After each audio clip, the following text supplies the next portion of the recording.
Okay, problem 2 in the chapter on leases is very similar to problem 1. It's just this is from the other side. The last problem we did was the lessee. This is the lessor. So let's see. This company leased the equipment. So this is the lessor. Make sure we have all these pieces. This is the lessee, and this is the manufacturer. So this is a direct financing type lease. This is not a being purchased from a dealer, so this isn't a sales type lease. Okay, so next thing I'm going to do is I'm going to make sure that this is indeed 8%. They tell me. I may not tell you. So I'm going to take 127,024. I'm going to divide it by 17,000. And I come up with 7.47199. Again, I know that it's 8 periods. I'll go down the column of the present value table labeled N till I come to 8. I'll put a ruler on that row, go across until I come to 7.47199, and it is indeed 2%, so that would be 8%. 4 times a year would be 2% per payment, per period. Okay, so really once we've done that, it's pretty much, that's the hard part. Now we get to do the journal entries, and they're pretty straightforward. So let's take a look here.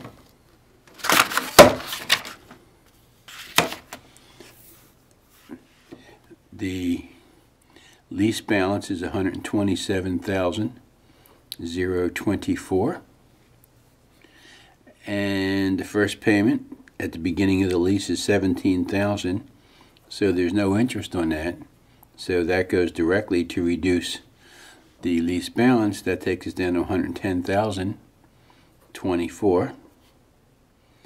We're going to take this times 2%. So the lease payments are net, and there'll be $17,000 throughout. So 2% of 110,024 is 2,200 plus or minus. I'm rounding a little bit here. So we're reducing this by 14,800. That brings us down to 95,224. And we'll take 2% of that, and that gives us 1904. That's the effective interest. 17 minus 1904 gives us 1596, which takes us to 80,128. And we'll just continue to do that. So when we're finished, our table will look just like that. Again, remember that this is the cash payment. So that's always going to be a credit to cash because that's the cash out. The effective interest is always going to be a debit to interest expense.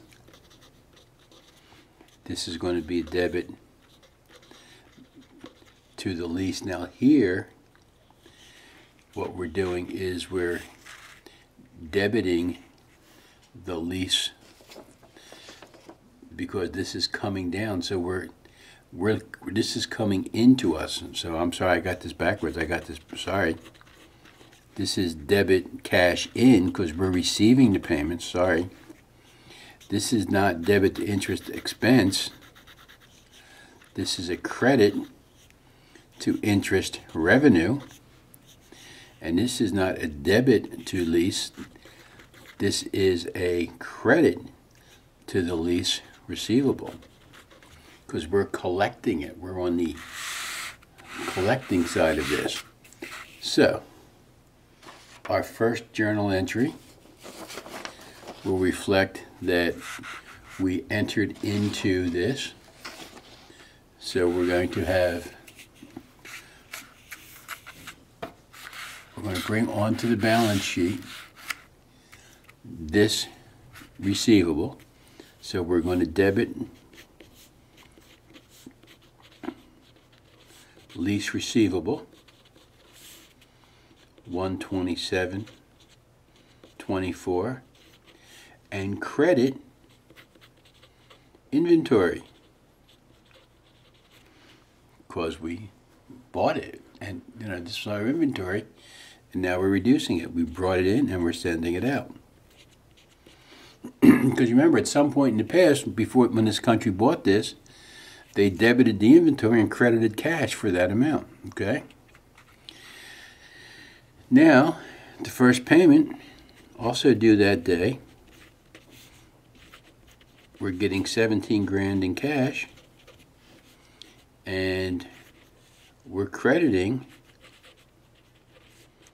the lease receivable 17 grand. Then we're going to do these journal entries. That's what all of these is, okay? So, in April 1st,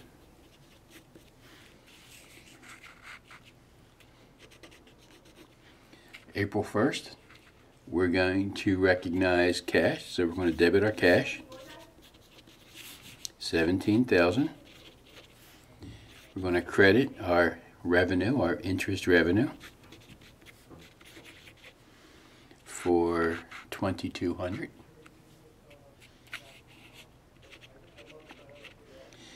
And we're going to credit our lease receivable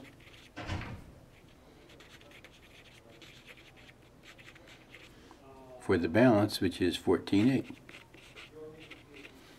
And we're going to do that 7 more times as we work our way through the amortization schedule. So when we're all done, the journal entry should look something like that. Okay? I'll leave that there for a second so you can take a peek at it. Make it a little wider to get the whole thing in for you. And that's the journal after completing the entire problem. So it's the same as the first problem, but this is from the lessor's point of view. The first problem was from the lessee's point of view.